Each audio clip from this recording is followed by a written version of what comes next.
Hey guys, what's going on? Randy here with Academia Christi. Hello. Something a little different here, as you can see. Um, I talked in a recent video that I would like to just do like a quick sort of future plans video. I didn't do it in the actual last garden update, so you know what? I was sitting down watching some football yesterday, Sunday, and I was just messing around. We have a couple of these for the kids, these dry erase boards. It's really handy. So I figured I'd doodle around and get a little bit of a floor plan going here, or a ground plan. A landscape idea is basically what I was talking about.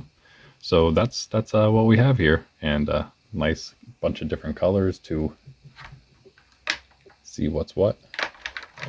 And I am gonna actually grab these colors for myself, so I'm gonna use them as pointers for you here. So yeah, I'll just quickly through. Some of the main areas that we're basically just having to avoid. The goal, obviously, if you can tell, is to pretty much get everything we can. Here's our big tree, of course, our silver maple. And the goal, if you've seen in some videos, what's down just below here, you see our little compass there. This would be westward toward the road. Have sort of a little, it's actually, it would be right here down toward the right below this, where it ends. We have a small older, well, was actually a little raised garden bed around our little sewer entrance. So maybe work my way down to that would be about my end point, at least as far as I could go. Or in fact, really just the clotheslines, which are about right here. That would be about the end. And then probably leave most of this open right in here, unless we would end up switch real quick to our blue here. This is our paths, where we're going to attempt to make paths, probably just by putting down some wood chips. Maybe something even easier, if I can think of something easier, but that might be the easiest thing to do.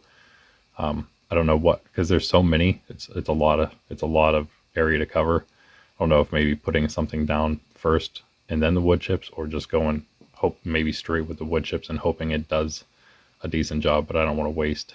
So might just have to maybe collect as much cardboard as possible and just work on it incrementally, perhaps. Getting cardboard down, putting wood chip on top of it, and making the paths that way. But all these blue slashes you see, that's what that is. Those are going to be our paths. But I would also have a path, actually, if I could, or at least I should say path, but wood chip mulch almost around, not too close to the trunk, of course, but around this entire maple. And if that were the case, then this right about here, where my marker is, would be our boundary for the west here, for going toward the house.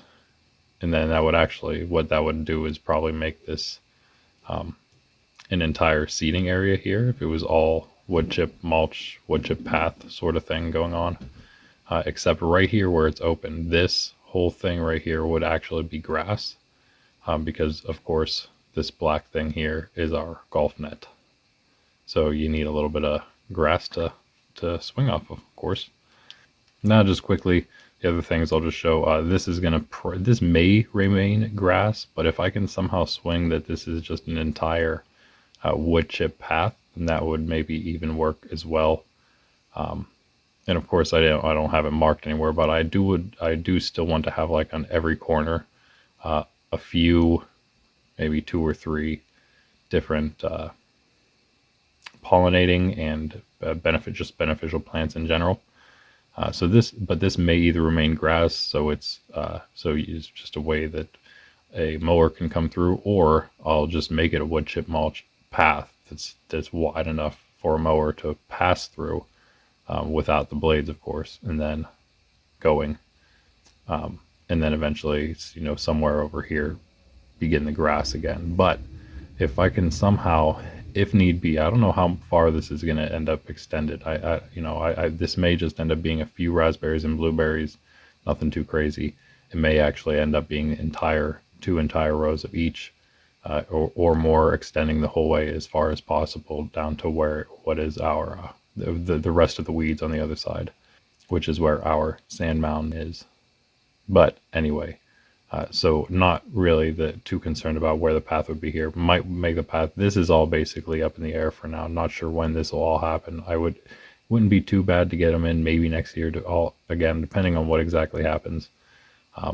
As you can see here up in the top, I'll just mention what our goal is to have actually have this all a nice wood chipped area and 3 very distinct compost piles. And we're going to do it really the right way this time. We may have one back there that's actually working kind of properly right now. Next year we're gonna fix it all up. We're gonna fix it the right way. Same with most of these things. I'll get into all this stuff in a second. So open, yeah, that's open. And again, this is going to be another later edition. I'm just kind of marking out the stuff I'm not really going to be talking about here. Some of the extension, as you can see here, this purple dotted line, if you can tell it's purple, is where I want to extend. And then of course you have the pines up there. You see here, I want to have, this is actually what sparked this whole thing, wanting to have this path that comes up straight to where there's an opening between the pines. And it would be a beautiful place to just have people hanging out. So the goal is to have a path that will work its way the whole way back there. And then of course flowers running on both sides of that just to make it look nice. But of course then I was thinking, you know, maybe because of just the size of these things with these extensions, these could potentially be future tomato and pepper rotation patches, because this is our tomato patch currently. This is our pepper patch currently. So we could just swing them back and forth right here and right here. And I guess I'll just mention it now. Now our pink, of course, is all the, as you can tell, all the things I want to do next year, really, because we have pepper and tomato and red. We have these service berries for the deer and the birds that I'd like to put over here. And the reason I really want to do that specifically for the deer, the birds for beneficial reasons. We have a ton of birds anyway, but you know, might as well give them something else to munch on, especially things that aren't my plants. The deer as well, just to also give them a little treat, because they actually like to hang out and sleep right about here. And if I end up taking that, then I don't know, might as well give them somewhere to go over here instead, for now at least, until I take that spot too from them. Try to leave them something, I guess. But yeah, I'm not sure if when this would happen. Might be on a need-be basis. And on the same note, right over here is probably right off of the home garden is where there's our mustard and rhubarb. Right off of here where I kind of started getting into the weeds. Literally, not figuratively. Might make it a really broad path, maybe even as long as this. Eventually just the entire thing here. That's the whole swath that goes into where we actually have a clearing on basically the other side of our property that's unused. So might cut a path there, and that would actually be a ton of room if I want to do another tomato and pepper patch, or for other market garden things that need another patch to switch between. And you can see here we have our other ones. This was our melons. We could do more melons here, but I'm just going to swing them to another one anyway. But the goal is just going to do some sunflowers here, which was the plan this year with the melons. Didn't happen. Do the sunflowers. I think they'll come out relatively early. Pull them, do some beans, or probably actually going to be some snow peas. The goal is to put something in later that I can get late in the year, early winter harvest, and use that stuff for green manure, green mulch over the winter in that patch, so it can be regenerated for next year or for the year after that for melons. Here is where we would do our melons. And I think maybe depending on where I will be doing all my market gardens.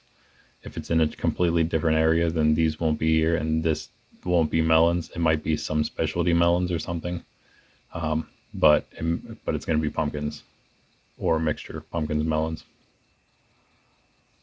So that's that. Of course, here's our fence area. I don't know, there's always something we could maybe do on the fence. I'm not sure, but that's why I'm doing like these types of things on the outskirts of the fence, because it's stuff that could actually run up the fence if I trained it to. Climb, that is, climb up the fence. Yeah, and there, as you can see, I wrote seeding with a little arrow there. I think that's everything other than now. Just going through exactly what we want to plant next year, where these patches are going to be extensions, things like that. So over here in the home garden, basically going to be the same thing, but on these, I'm trying to maybe work with these three sides of it and then use this upper area as a rotation for the cucumbers. I think, maybe, because this is where the cucumbers were in this very small patch here. But so I had the zucchini right here already. I'm going to swing those over down to here. They're going to be in the front. I'm going to do clover over here, just filling in things that I'm basically, if I'm going to just use it, do anything as green manure, it's probably just going to be clover, so I can try to just do uniform clover as a weed going through all of this, if you want to call it that, because it's intentional, so not really a weed. But do the clover over here on this side where the peppers were, and here where the zucchini just were, try and see if I can do canaries there, and then I'll just rotate these clockwise every year, these three, and I'll have the mustard and rue. The mustard is just going to keep self-seeding.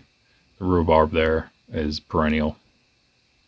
And then here is basically the rest of the home garden area. I'm not sure exactly how I'm going to do this. I'm still considering between all of this stuff what's going to happen. So I need to...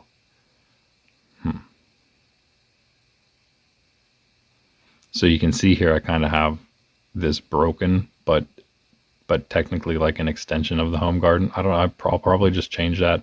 I'll probably just try to clean all of this up. Then this is going to be cutting into the weeds here. This is the line for the weeds. This black line here that goes the whole way around this entire thing. I'm going to try to the best I can. If I need to, I'll probably just extend here just to get a nice path and not have to worry about the weeds encroaching too much, unless I need to take all this out. Same with here, except over this all needs to come out, this chunk, because I want to basically make the cucumber patch into a squarish, just because that's kind of the room I'm working with there, until I can maybe even extend it down this direction. That wouldn't be the worst thing. And then here would maybe be the second cucumber patch. I'd then again have to cut into the weeds here. I'd already started doing this. Gonna just again open up the whole thing over here so it's easy to walk around. I want to make it easy for everyone to be able to come into the market garden, come into all the gardens and just, wander around, check it out. Maybe not between all the rows, but it would be nice. See, that's why I did the peas and the beans here where the tomatoes were and will be again, because if I can get a permanent trellis post system going on the sides where then I can do a weave using new string every year, then I can use those same trellis posts for peas, beans, and the tomatoes when they come back around. So that's the goal there. Here I decided to go with the wheat and the rye in the pepper patch because, well, I wanted to do wheat and rye somewhere, and that's a nice, decent size, decent shape also, I think, for the wheat and the rye. Right about here is actually where I could almost make this an entire path through, because I believe that's where initially I ended the pepper patch when I got my first stuff in, and there's a marigold right there. So I can try to make that a path the entire way through. It makes it two weird rows, but then it actually does demarcate even better where the wheat and the rye would be. I think I might do more rye, but either way, one of them is going to be wheat, one of them is going to be rye, and that'll be cool. And I think that'll be done early enough that, again, like down here, I might even do a spring or a late crop of something that can act as just green mulch, green ground cover, green manure, whatever you call it, and yeah, just make that kind of regenerate that again for next year because this isn't technically like a peas and beans type. Legumes will return nitrogen to the soil. This stuff won't necessarily, but I think I can still use it, get something out of it, and then put something else in later on in the year, and that'll still be okay. Plus, the goal again is to actually have our own compost, and we're also going to hopefully have a bunch of leaf mulch and leaf mold. Maybe not leaf mold yet. I don't know how long leaf mold takes to decompose from the leaf mulch, the dry leaves basically. But we will hopefully have a lot of that. So and other compost, and so that's really all we will hopefully have to use in the beginning of the year, and that'll also give us a lot of a lot back into the soil. So I think we'll be all right with this right now. If we had somehow, maybe in another year after this, it's our third year or fourth, if we can get a third rotation patch for everything, that would be fantastic. Again, it comes down to me trying to figure out what I would want to grow in the older patches, right? Because I don't want to keep leaving patches open and empty. So, but I do want to rotate because it seems like the best thing to do. So I know you can find info on this all over the internet, but if you have any ideas on your 3-crop rotation, what you use, and I have enough high feeding crops, that's for sure. Low feeders, I'm quite certain I would be able to find low feeders if I wanted to just do those. I think wheat and rye are some low feeders. Most roots and again, like greens, things I think are low feeding. But really, yeah, what I'm really looking for are those more nitrogen fixers or just other. I don't think there's really a whole lot to choose from. But yeah, again, I guess if you just have any tips on what you do to rotate your crops, yeah, pop those down in the comments. And of course, please like the video if you are into this kind of thing. Subscribe down below. Definitely trying to grow my channel a little bit here. We'll be getting into a lot of different things as as things sort of come together, I should say. I'll just leave it at that. But anyway, outside the realm of the homesteading, the gardening and things, but that of course is attached. Anyway, yeah, talked about the blueberries, raspberries, not really worried about that. Talked about these, how, again, melon would be our other melon batch. Done there. Here, these are just some things. I don't know exactly, like I said, where I'm going to be putting these. If I can fit 3 rows with some rows in between of these, I'd like to interplant cabbage and celery, lettuce and garlic, and then onions and carrots, kind of in, again, 3 sort of distinct rows. And that would sort of be the home garden area. I don't know exactly how I would rotate these 3 rows, but I would maybe like to also do that. I'm not sure exactly what will happen with the home garden. Of course, that's semi sort of experimental, semi sort of just growing what other things that we eat.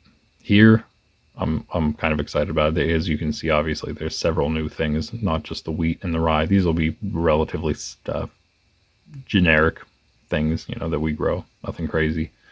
Spring variety, just generic spring varieties. Down here, we're going to have probably several different pumpkins I would like to do. Several different, mostly just watermelon, but maybe a couple other specialties other than just the canaries, which will be over here. Cantaloupe and honeydew, they'll probably be just in the regular melon patch, wherever that ends up being, because I think that would be a decent market item, just because, everyone loves watermelon, and a lot of people like honeydew and cantaloupe too, I suppose.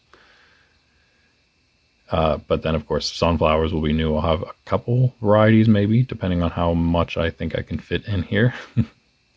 Maybe just 1 or 2. But they will probably be jumbo ones, and so they'll be pretty cool. But I would like to have at least 2 varieties, I think. And then, of course, finally up here, we're going to do some corn. And that might be a couple varieties. So I might need, I don't know exactly, but I feel like I need more room than this for how much corn I want to do. If I could somehow do 1 here and 1 here, make them about the same size maybe. Because again, this is all weeds and I need to cut that out so I can have a nice cucumber patch here. And then that's the other thing. So I'll be growing the corn, which is a high feeder. And this is going to be where I want to do cucumbers next year again. Or not next year, the year after that again, where they were this year. The clovers are where the cucumbers were. So that'll kind of regenerate that. I can always just let that creep into the corn patch. and then let that hopefully regenerate that, because clover is like peas and beans, they're all legumes, nitrogen fixing. So hopefully once that corn's then done, because it's going to be sweet corn and popcorn, sweet corn is fast. I think popcorn's also a fast variety type of corn. I think they'll all be done quick enough that the clover could maybe take over, regenerate that. I don't know. Again, if you have any ideas of it, like if I could plant, I don't want to just keep planting peas and beans, but if like that's just the best thing to do, just plant even more peas in there and let them do their thing the rest of the year. Yeah, just again, let me know in the comments. But something like that is going to be my idea. So there you have it. I think it's sort of coming together a little more. Pretty much going to just line and again, about the length of the fence we use here is pretty much the length the fence is at the top here. So we'll probably just go back and forth with those, go back and forth with these, or maybe one that's over here, over there. It doesn't really matter that it's so far away, I don't think. Might even be better that it is. And again, tomatoes here and here, and then one maybe over there. The cucumbers would be here and here. And you know what? If I didn't extend the cucumbers like crazy, I could make this a third cucumber patch instead of something else. Then of course we have our home garden, which will basically just remain the same with because the rhubarb is a perennial. It's a mainstay right down in the front there, and the mustard is now just probably going to keep, unless I like do something to try to prevent it, it'll continue, I hope, to just keep coming up around the rhubarb year by year, self-seeding. And the finally, just the canaries maybe could be swapped out for something else eventually, but they'll be, if they are, then they would end up wherever all the other melons are, because I think that I'm going to like those. I hope I will. The zucchini will probably always be here, and the clover can just remain, because again, it's going to be regenerating the soil as it swaps around. Finally, these might change a bit as we go, and again, I would like to figure out a mini crop rotation for my secondaries, not even secondaries, just like a couple home things. I'm still considering what I would do with, I thought about doing even more lettuce and even some different varieties, a bunch of different varieties. And I've thought about, I do want to do like a decent sized patch of potatoes. I just don't know again where that would be. I could always just do it back here somewhere eventually. So this is all us. It's all weeds. Extends way over into this, way over there. But yeah, that's about it. As you can see, pretty much gonna have the outskirts of what we can do. Again, we could do maybe right here too, but I'm not too concerned about that. Unless we want to make a decent path here and we want to go the whole way down to where that old garden bed was, clean that up a little bit. But other than that, that's about it. Yeah, I have like 2 circles here because it would be like a bit of a large area of the path. So those will probably be little bundles of, again, some kind of beneficial herb. And those will be all over the place, of course. And here's just a quick look at a cleaned up version of that, of basically just what we're hoping for next year. Here's the outline of the weeds, where we hope them to be at least next year. Our brown is our garden patches. Here's our current tomato and pepper. They're actually a little bigger than they are now here in the picture. Same with our cucumber patch enlarged. The extra part of our home garden there that'll be extended, but probably end up being another cucumber patch. And then the home garden proper here, blue again, are our wood chip paths, the ones that we initially want to have. But we will be extending that the entire way around. I don't even know if I'll go this side, but I wouldn't mind surrounding not just, having this path and this one to get around the market gardens for people, but also surrounding, or getting between, I should say, the market garden patches and the weeds, just to help as a barrier. So that's why I think maybe this would be put in here and also back here. And I could even run this maybe if I wanted the whole way, but I don't know what I would end up doing here yet. Actually, if this would end up being more garden area, then this path would still make sense. And then up here is where I was mentioning near the compost, we would have a little wood chip area. And also because like up here, where there's an opening between the pines, over here there's another opening. Actually, the area is more of a covered clearing. It's kind of cool. I might even, there's kind of already a path sort of back behind here through the trees and the pines from this clearing area to this one. So I'd actually like to open both of them up and yeah, make them both available. This one more for maybe I don't know, a different around the compost. It's a sort of a different kind of hangout area, I would imagine. But yeah, we'll see. So yeah, that's kind of what we're looking at there. But I think that's about it. I want, of course, a statue maybe up here somewhere. Be nice to get, well, some kind of statue of our Lord. But then, and this is actually another question I'll pose to you guys. There is, of course, Saint Isidore, who is the patron saint of farmers. Most people know him. But there's also two other saints who are saints of more things like gardeners. Both have amazing stories. One of them, named Saint Fiacre, Fiacre,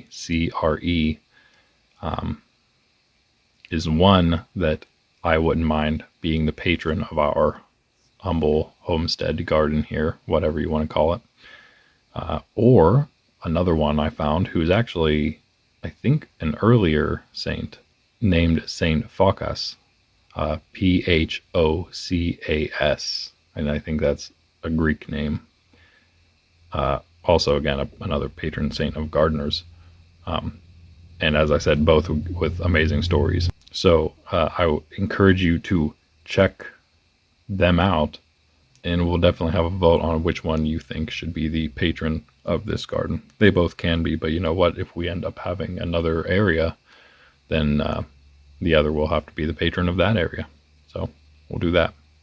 But anyway, that is all for now. Thanks for joining me. Thanks for all your future input, because this wasn't a live video.